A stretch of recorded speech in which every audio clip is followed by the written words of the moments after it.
Hi, this is an update on my writing career.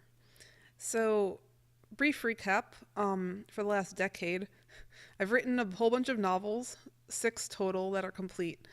Five of them are a series, meaning that I have to sell the first one before I can sell the other four. And I have a fifth or sixth novel in that series planned, and I'm going to finish that hopefully this coming year. And I also have a trunk novel, which means that it's a novel I wrote in my early 20s that's not going to see the light of day until I give it a complete rewrite. I don't feel comfortable releasing it. So so those are my novels. Now, a career novelist tends to be somebody who produces quite a lot, usually one to two to maybe three or four novels per year. Um, and over 12 years, I've only produced six. The reason for that is because I've been aiming for traditional publication.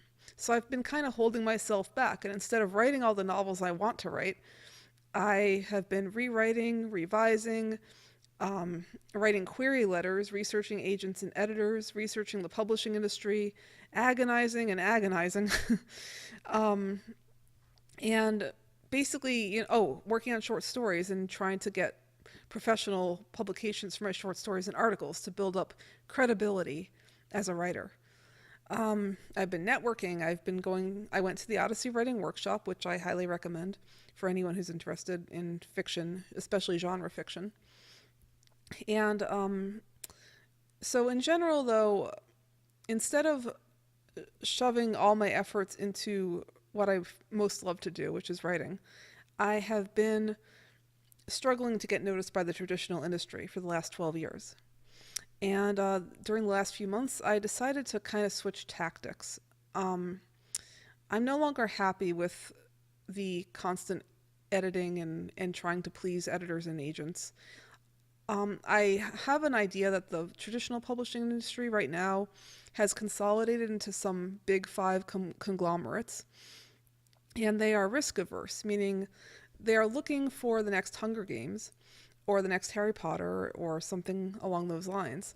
So, someone who does something that's completely a little bit off the wall and not quite what they think teenagers are looking for or young adults, it's not something they're even going to consider. And I'm seeing a lot of innovation in the indie field, meaning the individual authors that self publish. I enjoy indie authors. Some of my favorites, Michael J. Sullivan, Scott Sigler, Hugh Howey, started as indie authors. Now they're called hybrids, meaning that they are now traditionally published. But there's a lot of good ones out there. And I would like to become one. And not only that, I would like to just write more, have fun writing, and get back to my roots. So I'm embarking on a new career move. Now, becoming an indie author, it's actually there's a lot of reasons not to do it and a lot of reasons to be intimidated. And I've let myself be intimidated for a very long time by those reasons. Namely, that I don't feel like I'm good at marketing, I don't feel comfortable with it. But I'm embarking on a journey where I'm going to start getting comfortable with it and just in general start trying to get readers on my own instead of going through a publisher. So, uh, this is the first of what I hope will be numerous updates on that. Right now, as of right now, I have only one thing indie published, which is an anthology of short stories. One of the short stories in the anthology is mine. It is called Handicapped, and it's a very short horror story. The other authors in the anthology are um, James Maxey, Sarah Kelderman, and Rebecca Rowland. And those, we decided to just split the profits four ways. So I put that out in Halloween 2013, and it's now more than a year later. Um, the sales did better than I thought, but they've kind of started trickling down quite a lot, or declining quite a lot. There could be numerous factors there. A lot of it is that I haven't released a follow up, and I haven't played with the category keywords or the pricing or a whole lot of other things, which I plan to start experimenting with. I went exclusive with Amazon, the KDP Select program, and I haven't even pulled it out of that yet. So there's a lot I can do with that, and I'm going to start experimenting. I will say that it got only a few reviews, I think 7 reviews, but they were mostly really good. And I illustrated the stories myself, so that was fun. 4 illustrations.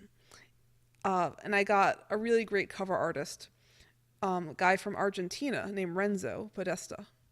And I love his work, and I hope I'm going to be working with him again for another anthology. And also self-publishing with other authors. So that's one of my efforts. Another thing I've been doing is the Aspiring Writers show on YouTube, in which I invite guest authors to come on and we talk about a different writing topic. It's supposed to be every week. It's been on hiatus for more than a year. Again, I'm going to be starting that up again soon, and with a leaner design, so that it's not going to ramble on for an hour or 2 hours. It's going to be hopefully about 15-20 minutes. So that's another thing. I've been exploring Goodreads quite a bit, joining Goodreads communities. I found some good ones. Exploring Facebook, exploring Pinterest. So I'm also on Twitter. I'm pretty easy to find online. If you can't find me under Abby Goldsmith, you can usually find me as Abbyland or Abby Babble. So let's see. Now, writing-wise, so that's quite an update. So I want to start writing the 6th and final novel in my Torth series. That's the biggest fun project on my horizon. But as usual, I've been not doing that and kind of holding myself back because, well, I guess like the thing is, if I just let myself do the fun part of writing, then that's all I would ever do. I would never get to marketing. I would never have the novels ready for readers. I would just keep doing what I love most. So I kind of like don't let myself do those things until I get other things to a stage where I feel that okay, that's enough, it's ready.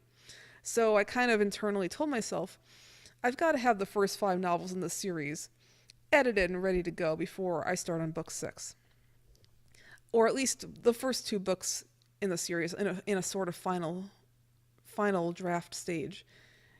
And, I might do a few edits to 3 and 4 and 5. Anyway, I also would like to say that I've kind of decided to not release the series until I have at least a rough draft of book 6. I'm not even going to release book 1 until I have that. I found that as I write a series, it makes a big difference that I can go back and edit the earlier books. And that wasn't the case after book 2, but after books 4 and 5, I found that it made a big difference that I could go back and change one of the main supporting characters quite a bit and a few other plot details. And just to have that freedom, I feel like I'm going to have a much more solid and cohesive epic series. Everything is going to like flow.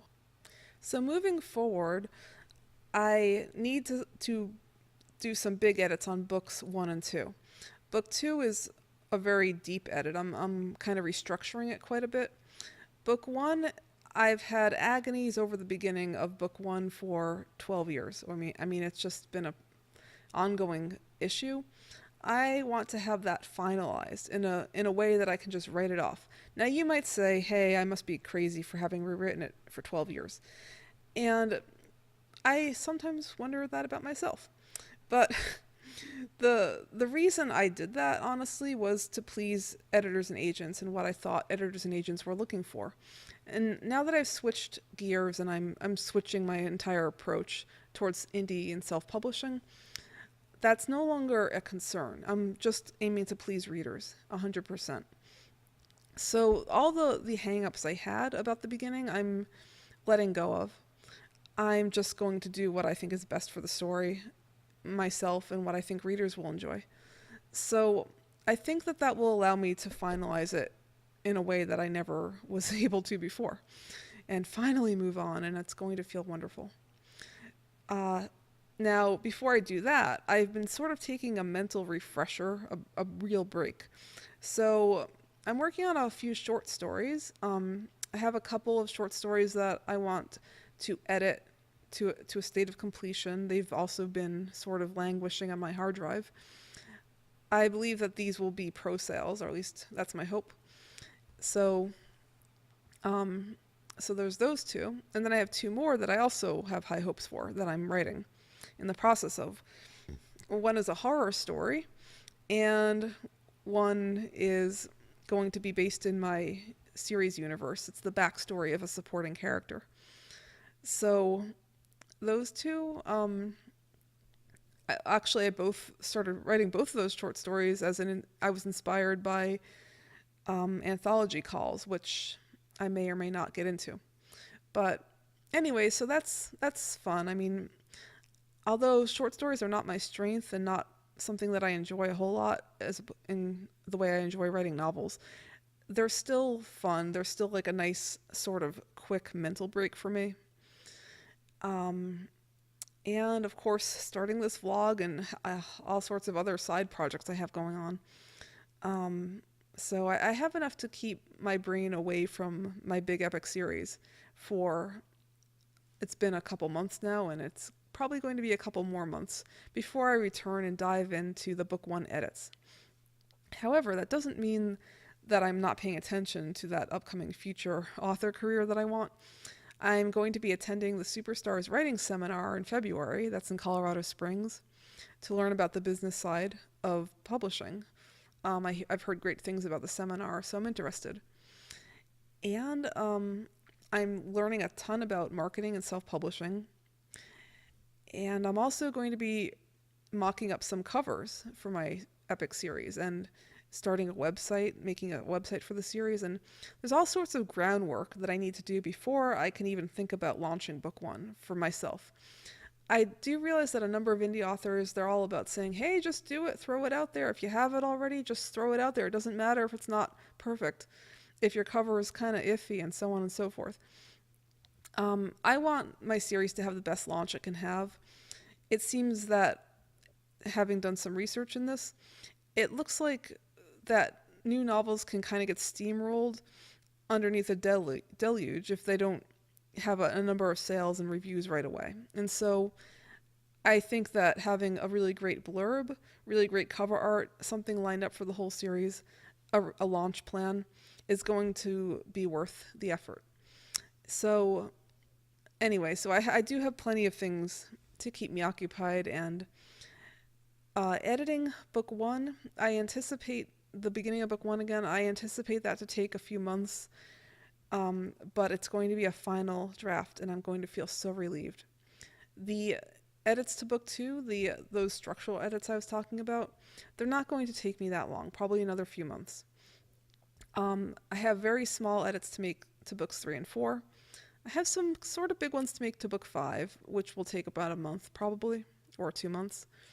Book 6, the rough draft, probably will take me about 3 to 6 months to write it. It generally takes me about that long to do a first draft.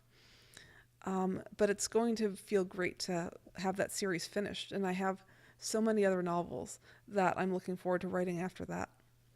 So I don't have a glass of wine with me, but cheers to my new career. And I don't know, hopefully I'll look back at this vlog and say, wow, this is where I started. This is where I made the big decision. So I will see you all next week.